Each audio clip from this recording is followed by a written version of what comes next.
Hola, estudiantes de segundo medio.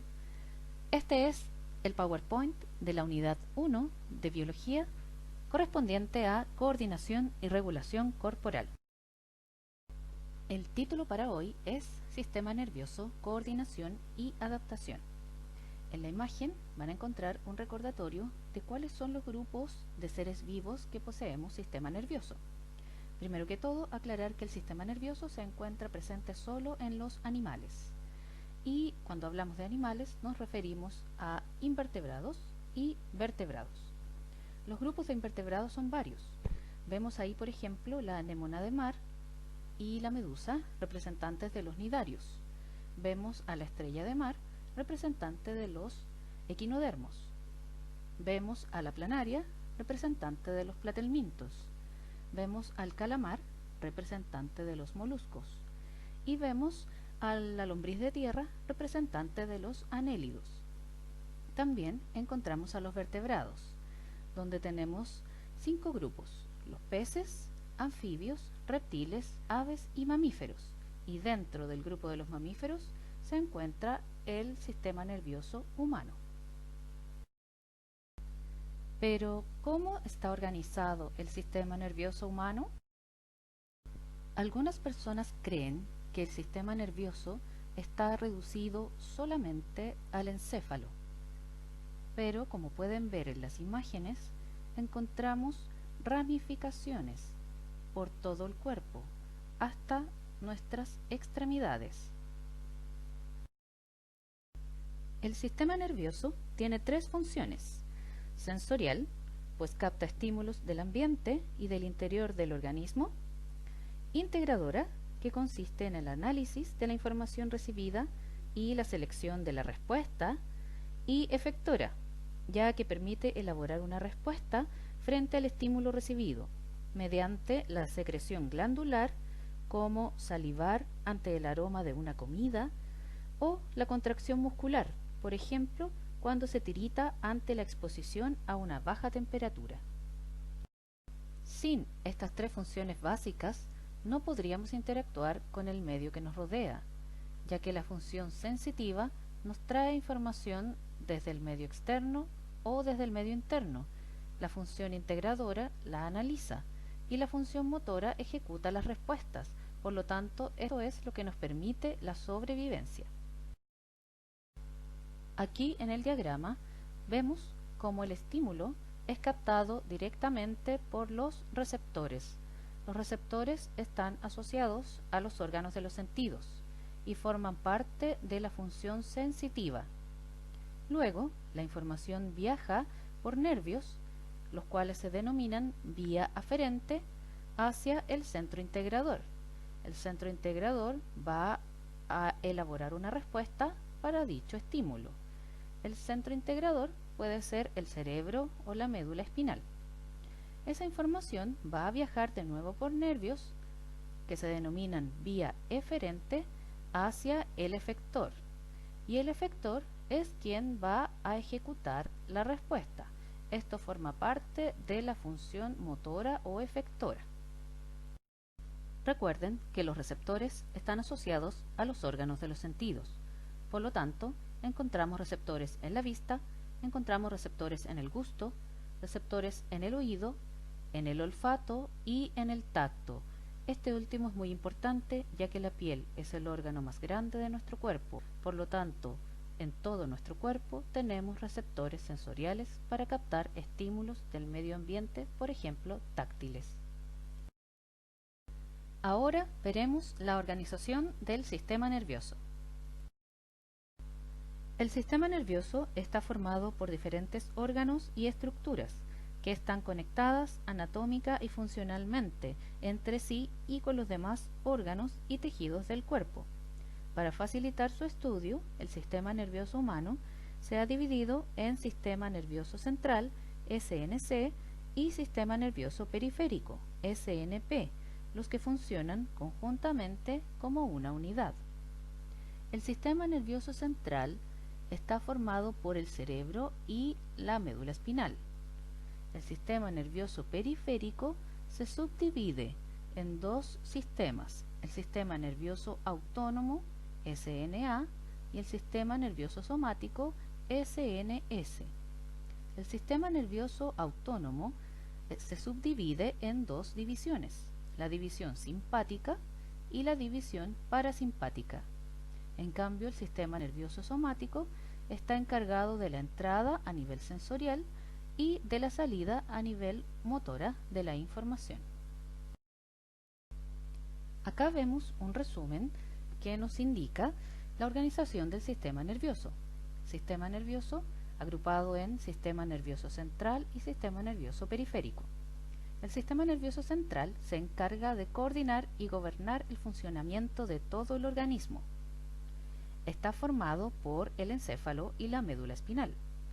El encéfalo está protegido por los huesos del cráneo y el encéfalo comprende al cerebro, cerebelo, bulbo raquídeo, hipotálamo, tálamo y sistema límbico. La médula espinal se encuentra protegida por la columna vertebral. En cambio, el sistema nervioso periférico es quien permite la comunicación entre el medio externo o el medio interno y el sistema nervioso central. Está formado por nervios y ganglios nerviosos y está dividido en el sistema nervioso somático y el sistema nervioso autónomo o vegetativo, que a su vez se divide en la división simpática y parasimpática. El sistema nervioso central humano, como vemos en la imagen, ustedes lo pueden reconocer porque es exactamente el que se encuentra en la parte central de nuestro organismo, por la visión dorsal. Está formado por el encéfalo y por la médula espinal. ¿Cuáles son los componentes del encéfalo? El encéfalo está compuesto por el cerebro y por el tallo o tronco encefálico más el cerebelo. El tallo o tronco encefálico corresponden al mesencéfalo, al puente de Barolio y al bulbo raquídeo. Por lo tanto, el encéfalo corresponde al cerebro, cerebelo, mesencéfalo, puente y bulbo. La médula espinal posee el mismo nombre, solamente se subdivide en porciones: porción cervical, porción torácica, porción lumbar y porción sacra. En la fotografía adjunta vemos cómo se observa el encéfalo, vemos el cerebelo y parte del tronco o tallo encefálico. Esos nervios que ustedes observan ahí corresponden a nervios craneales. En esta imagen vemos un corte transversal de encéfalo con algunas estructuras internas y sus funciones. Por ejemplo, el tálamo, que forma parte de la estación repetidora de información, la glándula pituitaria o hipófisis, glándula maestra del sistema endocrino, el hipotálamo, que controla procesos físicos automáticos como el sistema nervioso autónomo, el lóbulo frontal, encargado principalmente del pensamiento. Circunvolución cingulada interviene en el comportamiento de supervivencia, por ejemplo arrancar o atacar. El cuerpo calloso, que es la estructura que conecta ambos hemisferios cerebrales. El fórmix y el hipocampo, que interviene en el almacenamiento de la memoria. Acá abajo encontramos el cerebelo, quien participa en la coordinación de los movimientos musculares y en la mantención de la postura corporal, lo que se asocia también al equilibrio. En esta imagen vemos la ubicación de la médula espinal, quien se encuentra protegida por la columna vertebral.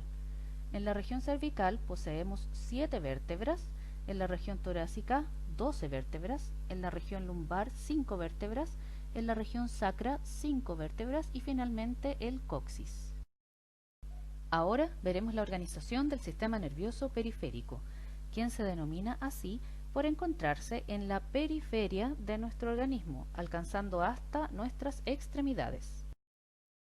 El sistema nervioso periférico es quien permite la comunicación entre el medio externo, que nosotros conocemos como medio ambiente, y el medio interno, que es el que está dentro de nuestro cuerpo, por ejemplo la sangre, su temperatura, concentración, etc., y el sistema nervioso central.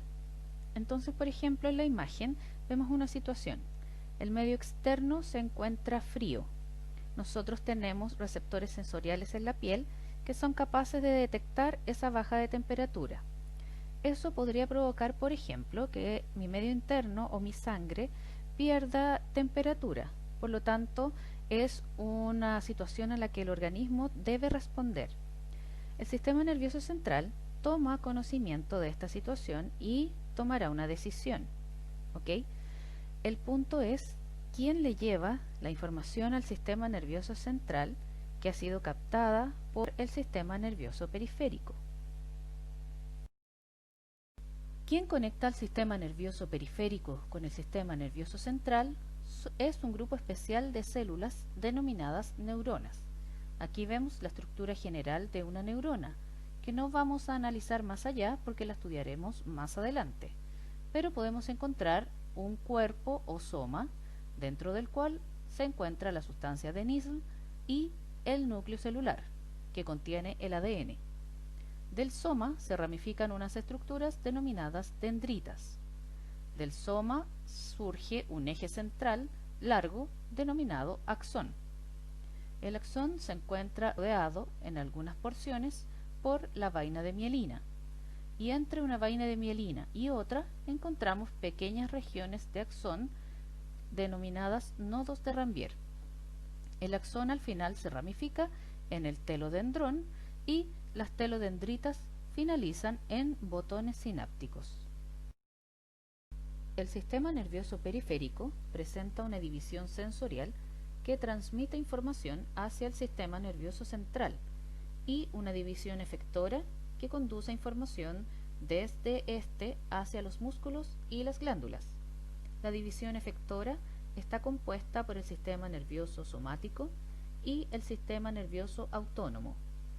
El primero controla los movimientos voluntarios, es decir, de los músculos esqueléticos, mientras que el segundo regula las respuestas involuntarias, es decir, el corazón, de la musculatura lisa y de las glándulas.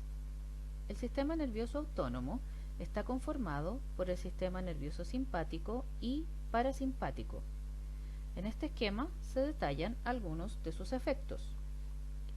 Tanto el sistema nervioso simpático como el parasimpático ejercen su acción prácticamente sobre los mismos órganos, pero sus efectos en ellos son contrarios.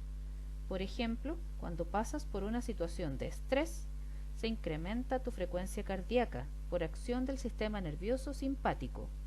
Posteriormente, cuando la situación estresante ha pasado, tu frecuencia cardíaca disminuye por acción del sistema nervioso parasimpático. El control del sistema nervioso autónomo está a cargo del hipotálamo.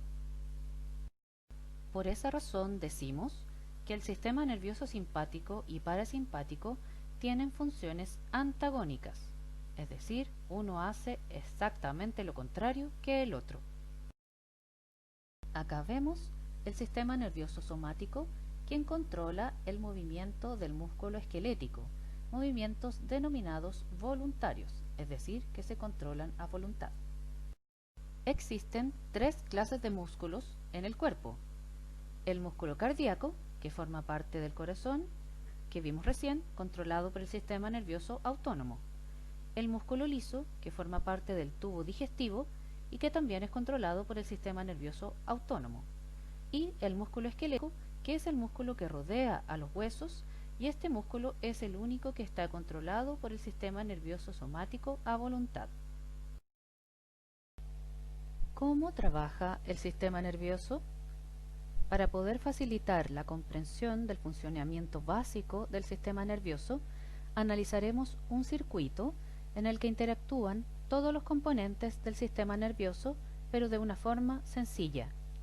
El circuito más simple que permite la comprensión del traspaso de información dentro del sistema nervioso es el que realizan los reflejos.